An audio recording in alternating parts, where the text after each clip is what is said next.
contoh cinta Rasul kepada umatnya. Jemaah rahimakumullah, bukti yang kedua kalau Rasul itu cinta kepada umatnya.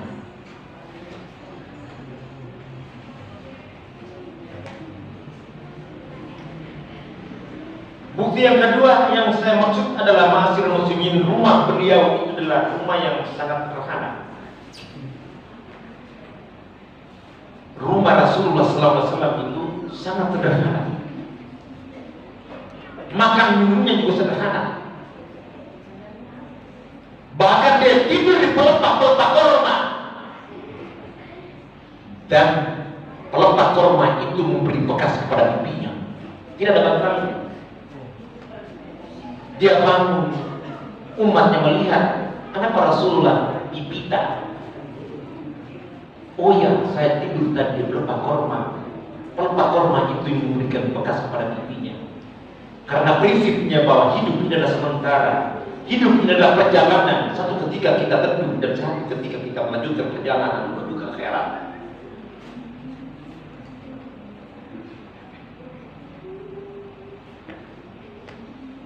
Makan minumnya Rasulullah SAW adalah sepotong roti, jemaah rahimakumullah, dan sebutir korma. Karena beliau mengajarkan fasulusun li ta'amihi, fasulusun li sawatihi, fasulusun li nafsi. Kalau memang kita mencontohi Rasulullah SAW, nasi kita jangan seperti gunung-gunung. Nabi makan sebelum lapar, berhenti sebelum kenyang. Kalau umatnya makan sampai bodoh.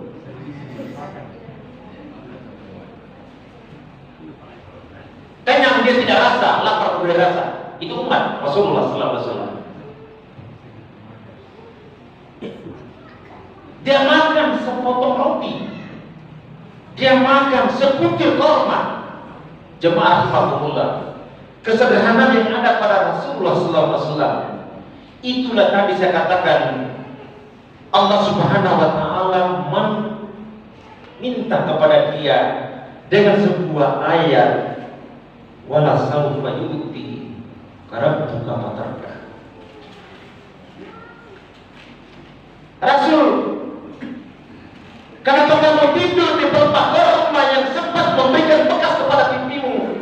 Kenapa engkau makan sepotong roti saja ya Rasulullah?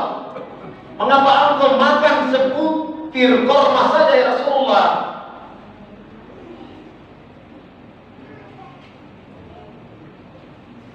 Di kota Mekah dan di dunia ini, apa yang kau inginkan, apa akan jadikan emas untukmu?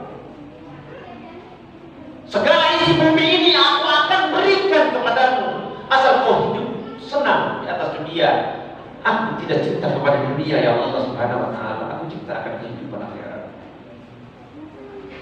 Makan sekedar melepaskan Allah, minum sekedar melepaskan haus dan dahaga, bukan makan untuk semata-mata untuk kenyang, sehingga pada akhirnya datang penyakit gula.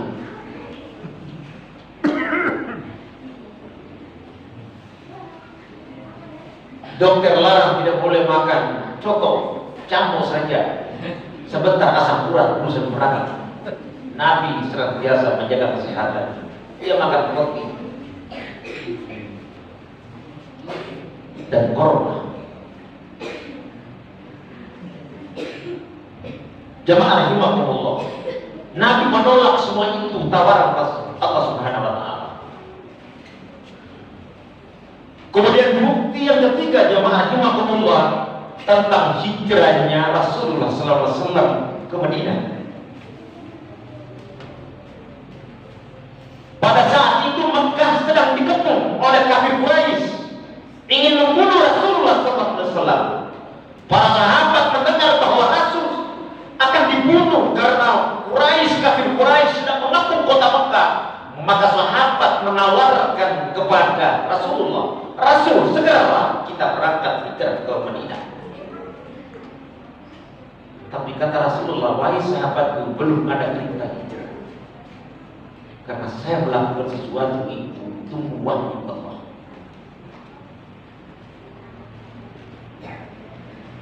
Tidak lama kemudian turun wahyu Allah, perintah Rasul segera hijrah ke Madinah. Meskipun itu perintah dari Rasulullah, strateginya adalah ada pada Rasulullah. Dia memberitahu kepada para sahabatnya sudah ada perintah Rasulullah bahwa kita hijrah ke Madinah. Maka semuanya, jemaah, sahabat semua, umatku duluan berangkat ke Madinah. Saya nanti berangkat. Sahabat mengatakan tidak boleh begitu ya Rasulullah. Yang dikejar kafir Quraisy ini adalah Rasulullah SAW. Rasul harus berdampingan dengan kami untuk berangkat. Rasul mengatakan, kamu ketahui kan bahwa mereka akan mengepung di kota Mekah ini. Utamanya adalah mereka mau menghabiskan nyawa saya. Kalau saya berangkat duluan, itu berarti saya tidak pikirkan umatku. Meskipun saya korban, umatku akan selamat. Duluan berangkat dan saya belakang. Coba bisa dibayangkan kalau pemimpin ada di Indonesia ini, ada berita bahwa ada kepungan, ada yang mau membunuh kita, dia urus kofor segala macam, umatku nanti belakang saya duluan. Kau mati mau selamat urusanmu. Begitulah umat-umat sebagai pengikut Rasulullah SAW. Tidak boleh begitu. Kalau kita mau teladani Rasulullah dalam keadaan musibah, dalam keadaan susah dan senang, bahkan fenomena yang saya lihat, kalau ada hajatan, ada pejabat didahulukan makannya ketimbang rakyat. Rasul tidak demikian. Ma'asyiral muslimin rahimahumullah. Rasul mengatakan, wahai umatku, duluan kau makan, duluan kau hijrah, nanti saya di belakang. Kalau masih ada sisanya, nanti saya makan. Prinsip ini juga biasa saya bersama mahasiswa. Kalau di kelas, engkau adalah mahasiswa, saya adalah mahasiswa. Ketika dalam kehidupan sehari-hari ada makanan di situ, makan, jangan saya duluan. Kalau sisanya kita makan, karena kita selalu mencontoh teladankan kepada Rasulullah SAW. Jadi ketika hijrah itu Nabi memerintahkan sahabatnya berangkat duluan. Nanti saya belakangan. Justru itulah strategi terakhir Rasulullah SAW berangkat. Ali bin Abi Thalib menggantikan tempat tidurnya. Dan pada saat itu kafir Quraisy masuk akan menghabiskan nyawa Rasulullah, yang mereka lihat adalah Ali bin Abi Thalib. Itu strategi perang. Kafir Quraisy akan membunuhnya. Itulah politik strategi perang.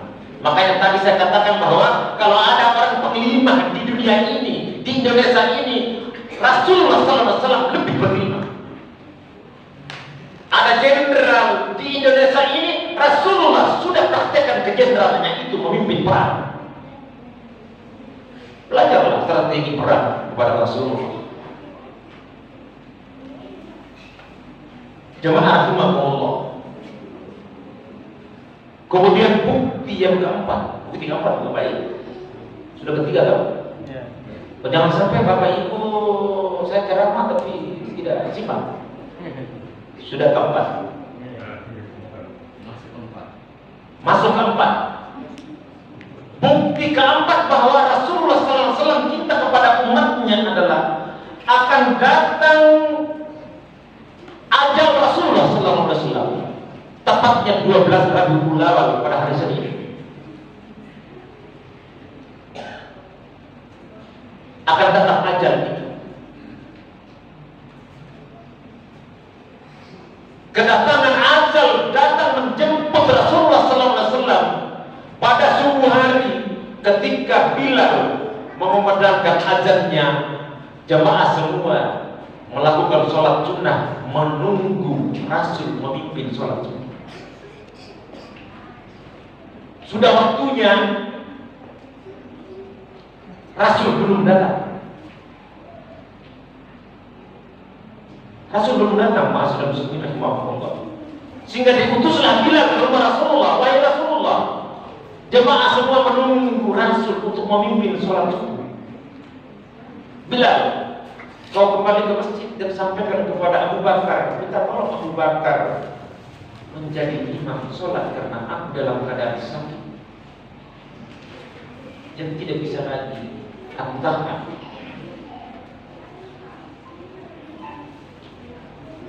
Nabi saja sakit dulu bermati. Jadi jangan kita berpaham bahwa ada ulama, ada cendekiawan yang sakit lututnya sampai dengan wafatnya, itu pendekatan sufi, dia dihapuskan segala dosanya sebelum dia mati. Rasul itu sakit ketiga pada subuh hari itu. Sampai amanah itu ke Abu Bakar mengatakan tidak boleh aku memimpin sholat ini selama Rasulullah SAW masih hidup. Itu juga etika imam. Abu Bakar istiqlalna. Abu Bakar tahu bahwa dia bukan imam, ada Rasulullah SAW.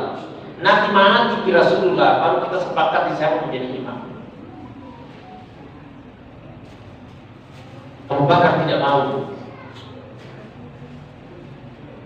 Ditanya kepada Bilal, mengapa Rasulullah tidak datang? Mengapa disodorkan kepada Abu Bakar jadi imam? Rasul dalam keadaan sakit dan beliau mengatakan bahwa sudah saatnya kita mau berpisah. Sudah saatnya kita mau berpisah. Kalimat terakhir itu semua jemaah subuh itu belum juga melakukan sholat subuh dalam masjid itu menangis karena kalimat terakhir bahwa Rasul mau berpisah dengan umatnya. Tangisan jemaah itu didengar di rumah Rasulullah SAW. Rasul mengatakan, wahai Fatimah, apa terjadi? Apa gerangan terjadi di masjid itu? Mengapa ada suara tangisan? Coba kamu menengok mereka ke sana. Datang Fatimah menyampaikan kepada Rasulullah, wahai Rasulullah SAW, mereka belum sholat subuh, menangis karena berita yang disampaikan tadi Bilal bahwa Rasul akan berpisah dengan umatnya. Mereka sedih dan menangis.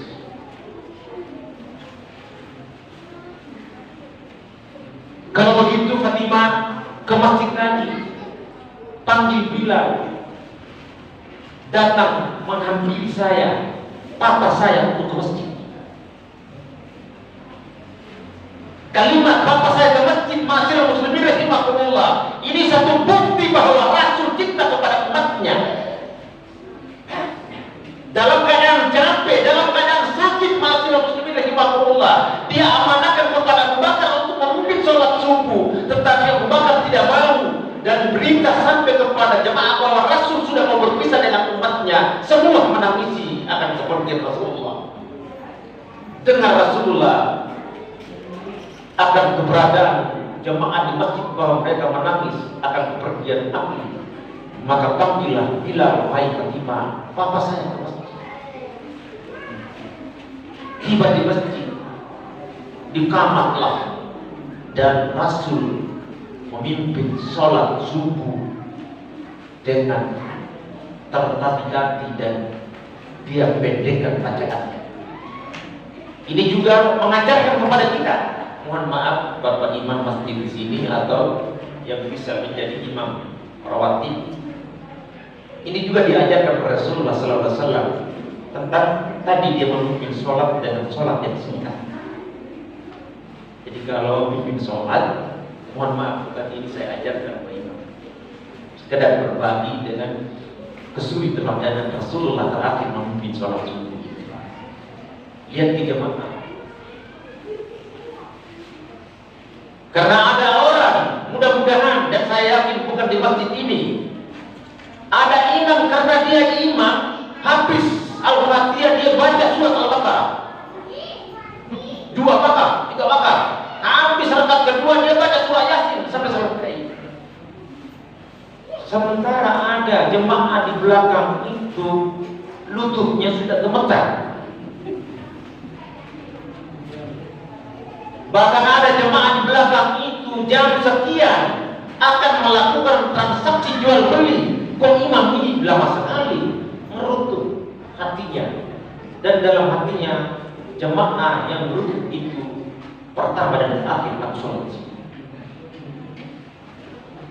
Itulah sebuah indikator sifat Rasulullah, kepribadian Rasulullah. Dia dalam keadaan sakit, bacaannya dipendekkan dalam kehidupan itu. Selesai daripada sholat subuh yang dia pimpin, dia berdiri berpidato. Rasul berpidato. Apa pidatonya? Wahai umatku semuanya, wahai jemaah, insya Allah tidak lama lagi kita akan berpisah. Maka kepada umatku yang pernah saya sakiti, umatku yang pernah saya maki, caci maki, umatku pernah tidak senang dengan saya dalam kehidupan ini, bahkan pernah ada cambukku kena kepadanya, maka aku siap untuk dibalas sebelum aku mati. Menangis semua itu, dalam keadaan menangis. Ada seorang sahabat dalam riwayat itu, jemaah rahimahumullah. Sahabat itu bernama Sawat. Jemaah, apa namanya, sahabat itu bernama Sawat. Orang semua hening mendengarkan pernyataan Rasulullah. Siapa mau sakiti hati saya? Siapa mau pukul saya karena pernah saya pukul dia? Dalam keadaan sengaja maupun tidak sengaja, silakan sebelum aku mati. Tidak lama kemudian Sawat angkat tangan, saya Rasulullah. Semua jemaah umat terheran-heran. Apakah ini Sawat? Orang mau pergi, dia mau balas, dan memang pernah kan Rasul sengaja memukulmu. Semua orang dalam keadaan panik karena Sawat angkat tangan. Saya Rasulullah Sallallahu Alaihi Wasallam. Berdirilah Sawat, kemudian Rasulullah memerintahkan kepada Umar bin Khattab, wahai Umar, ambillah cambuk untuk Sawat, dan dia cambuk kepadamu. Sawat ini sudah pegang cambuk, dia tidak cambuk. Rasul tanya kepadanya, mengapa engkau tidak cambuk kepada saya? Wahai Rasul, ketika engkau naik kuda, pada saat engkau memimpin perang, engkau memukul kuda, kena di badanku, dan ketika itu aku tidak pakai baju. Saya juga ingin bukalah jubah semua itu, jubah semua, supaya saya memukul dalam keadaan tidak pakai jubah. Tanpa marah itu Umar bin Khattab. Umar mengatakan, wah sudah, saya yang engkau pukul, saya yang engkau cambuk, jangan kau cambuk Rasulullah, apalagi kau perintah Rasulullah, bukan banyak. Rasul mengatakan, wahai Umar, jangan emosi. Kira-kira kalau Rasul harus jadi motor, jangan marah Ki, sabar Ki. Umar sabar karena mendengar larangan Rasulullah. Sudah buka baju Rasulullah dan siap dicambuk oleh Sawat. Cambuknya jatuh, ma'asyiral muslimin rahimahumullah. Kemudian dia datang merangkul dan memeluk Rasulullah Sallallahu Alaihi Wasallam dalam syarat-syaratnya. Tanya Rasulullah, kenapa kau tidak cambuk saya? Sawat mengatakan, itu sebuah strategi supaya saya bisa memeluk kulit saya yang hina ini. Alhamdulillah saya bisa menyentuh kulit Rasulullah Sallallahu Alaihi Wasallam yang sudah dijamin oleh Allah Subhanahu. Kenapa saya harus siasati demikian? Karena di akhirat belum tentu Allah Subhanahu Wa Taala mengumpulkan kita bersama di surga ya Rasulullah. Makanya strategi saya adalah Rasul pernah mencambuk saya tidak dalam keadaan sengaja ketika mencambuk unta ketika berperang. Cambukannya kena saya Rasulullah.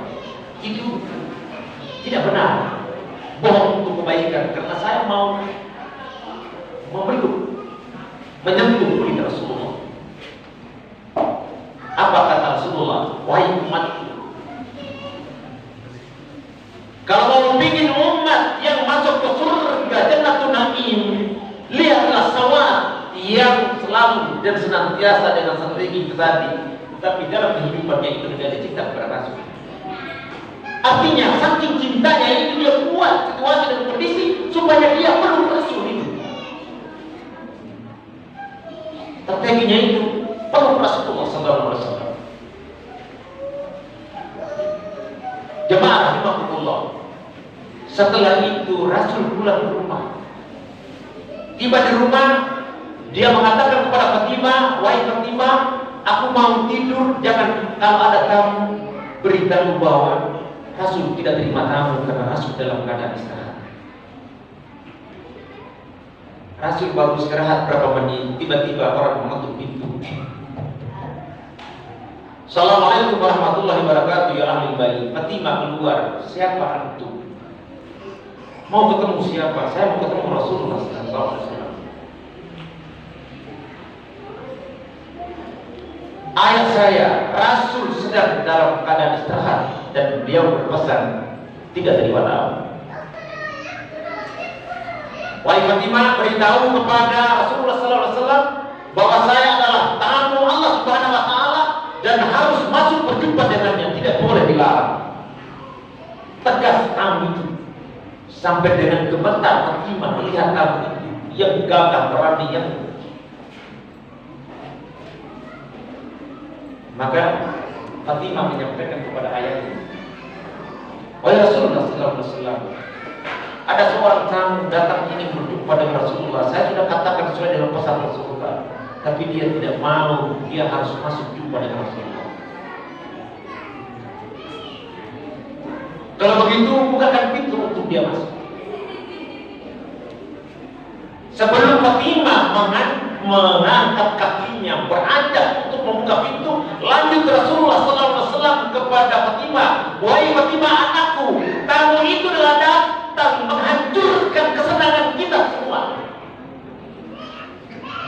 Tamu itu datang untuk memisahkan kesenangan antara dunia dan akhirat." Kalau begitu siapa dia, ayah? Dia adalah utusan Allah ingin mencabut roh Rasulullah SAW.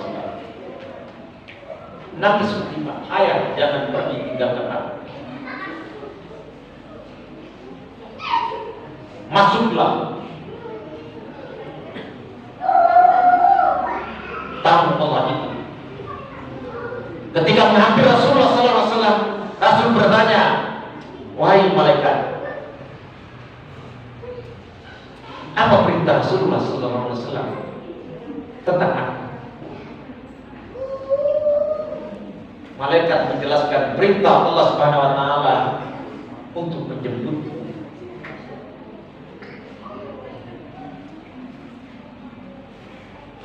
Pertanyaan Rasulullah SAW kepada malaikat, "Apakah engkau jemput saya itu apa? Kehormatan, kebesaran, kehormatan Allah Subhanahu Wa Taala kepada saya? Artinya apa jaminan Allah Subhanahu Wa Taala kepada saya?" Malaikat mengatakan, "Allah Subhanahu Wa Taala menjaminmu, wahai Rasulullah SAW, sehingga perintahnya dijemput." Pintu langit semua sudah dibuka ya Rasulullah. Para malaikat setiap pintu menjemput, siap menjemput roh Rasulullah yang suci. Inilah yang ingin saya sampaikan jemaah sekalian. Bentuk kecintaan Rasulullah SAW sudah hendak dijemput roh Rasulullah yang suci itu. Dia masih sempat bertanya, "Bagaimana dengan umatku? Bagaimana dengan umatku itu? Kalau Allah sudah menjamin, memberikan kehormatan kepada saya, semua malaikat berdiri di setiap langit, pintu langit semua dibuka, menerima rohku. Bagaimana dengan umatku itu?" Coba Nabi mau pergi, mati itu dia masih ingat umat. Dia masih ingat umatnya. Malaikat menjawab, "Wahai Rasulullah SAW, jangan kau khawatir selama umatmu menjalankan perintah Allah dan mengikuti sunnah, maka dia akan dijamin oleh Allah Subhanahu Wa Taala surga seperti ini."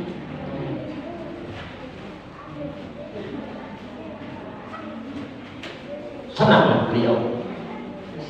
Kalau begitu, sudah saatnya kalau kita berangkat ada Allah Subhanahu Wa Taala. dan dia berangkat, dicabut rohnya. Ma'asyiral muslimin rahimakumullah. Sebentar sekali dia cabut roh itu oleh malaikat. Hitungan detik roh itu sudah lutut. Tidak detik lagi roh itu sudah di dada. Tidak lagi di kerongkongan. Tiba di kerongkongan, mau lepas roh itu, ada petunjuk. Fatimah anaknya mendekati telinga Rasulullah, mendekati bibir Rasulullah. Dia pasang telinganya Fatimah di bibir Rasulullah, di bibir Rasulullah. Kemudian Rasulullah berbisik kepada Fatimah, Fatimah, ayah akan pergi. Dia tidak pernah pesan bahwa itu sawah dan mahentak di sebelah sana. Dia tidak pernah pesan kepada Fatimah bahwa ada deposito saya di sana, wahai Fatimah. Tapi 3 pesan Rasulullah SAW kepada Fatimah untuk disampaikan kepada sahabat-sahabatnya dan umatnya. Yang pertama adalah sholat. Sudah roh sudah di kerongkongan jemaah rahimahumullah, dia masih ingat umatnya. Sholat. 3 pesan itu 3 kali dia sebut sholat. Pesan yang ketiga adalah jaga wanita. Wanita, jagalah kehormatan wanita ini. Dia istri tapi sekaligus dia ibu. Jangan meremehkan kehormatan wanita itu. Makanya jangan lakukan nikah siri. Bapak, jangan lakukan hamil di luar nikah. Jangan poligami.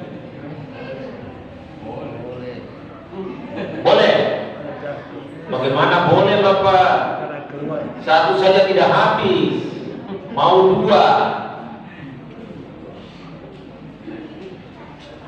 Perintah Al-Quran itu di Quran surah Nisa ayat 3 itu diperintahkan memang poligami, tapi poligami adalah kepada anak yatim alias ibunya yang janda.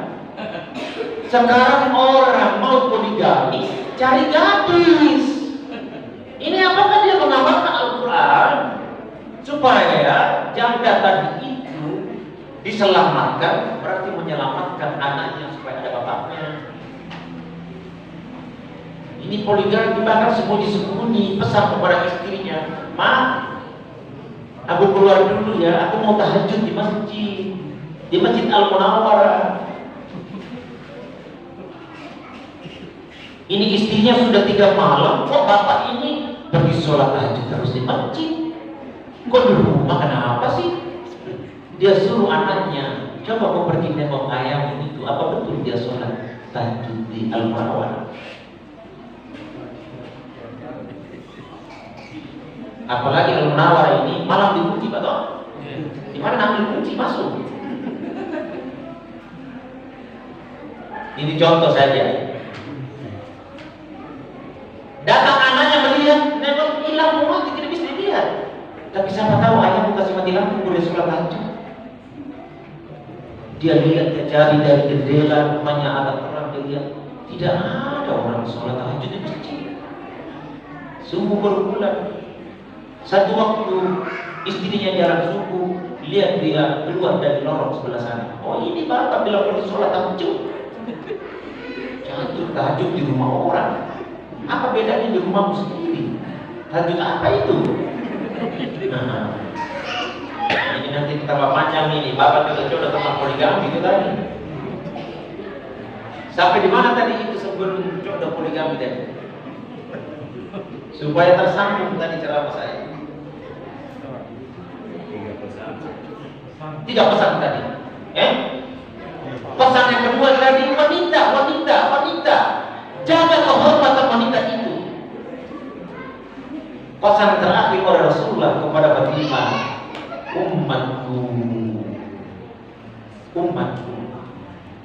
umatku masih ada. sudah roh, sudah kerongkongan pesan terakhir, itulah bentuk kecintaan Rasulullah SAW kepada umatnya. Sudah kerongkongan, pokoknya dia masih memesan umatku, umatku, umatku. Kenapa dia menyebut umatku itu? Karena dia rasakan bahwa pencabutan roh itu terlalu sakit sekali. Roh dicabut ini sakit sekali, wahai umatku, umatku, umatku. Sakit luar biasa, perihnya luar biasa. Padahal Rasulullah SAW itu sudah dijamin oleh Allah Subhanahu Wa Taala surga Jannatul Na'im. Kita ya sudah dijamin. Tidak ada jamin. Kalau jalan terus, kalau nggak jalan terus, zina jalan terus, bagaimana bos? Tapi Rasulullah ingatkan umatku, umatku. Karena pencabutan roh terlalu sakit. Itu Rasul sengaja, Allah sengaja merasakan begitu supaya dia sampaikan kepada umatnya. Karena Rasul cinta kepada umatnya. Dia tidak pesan kepada Fatimah jaga diri. Jemaah rahimahumullah, ini sudah ada saya dengan pengurus masjid ini sudah lihat-lihat jam HP. Oke, yang terakhir. Tadi itu bentuk kecintaan Rasulullah kepada umatnya. Yang terakhir adalah bagaimana bentuk kecintaan umatnya kepada Rasulullah. Bagaimana itu Bapak? Bagaimana bentuk kecintaan kita kepada Rasulullah?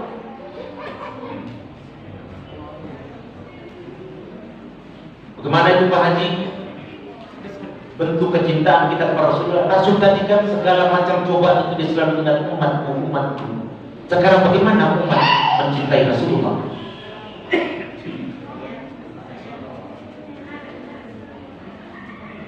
Jemaah rahimahullah, sorry jemaah Jumat lagi.